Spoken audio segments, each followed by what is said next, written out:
Big boss Marathi season 6च्या भाऊच्या धक्क्यावर रितेश भाऊंनी अनुश्रीची चांगली शाळा घेतली आहे.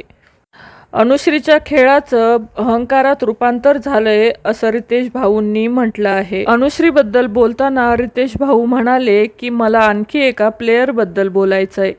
कारण प्लेअर हा शब्द वापरला कारण त्या टास्क खूप छान खेळतात आणि मी त्यांचं वेळोवेळी कौतुकही केलं आहे. पण मला आज त्यांच्या माइंडसेट बद्दल बोलायचं आहे. अनुश्री, मी तुमचं वेळोवेळी कौतुकही केलंय पण त्याचंच रूपांतर आज अहंकारात झालंय असं बोलत रितेश भाऊंनी अनुश्रीची चांगलीच कान उघडणी केली. रितेश भाऊ अनुश्रीला म्हणताना दिसत आहेत की तुम्हाला वाटतं की या घरात तुमच्याशिवाय दुसरे कोणी स्ट्रॉंग प्लेअरच नाहीये, तर हा तुमचा गैरसमज आहे.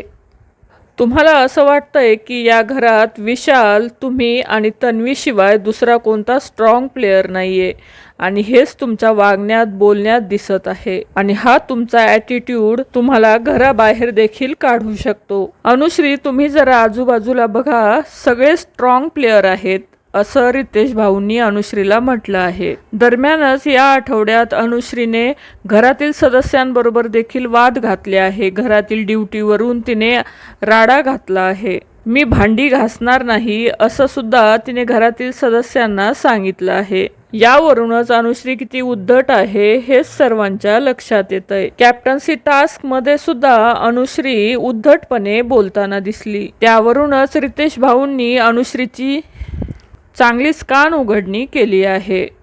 तर गर्वाचं घर नेहमी खाली असतं असं म्हणत रितेश भाऊंनी अनुश्रीची चांगलीच शाळा घेतली आहे. तर तुमची याबद्दल काय प्रतिक्रिया आहे नक्की कमेंट करून सांगा. धन्यवाद.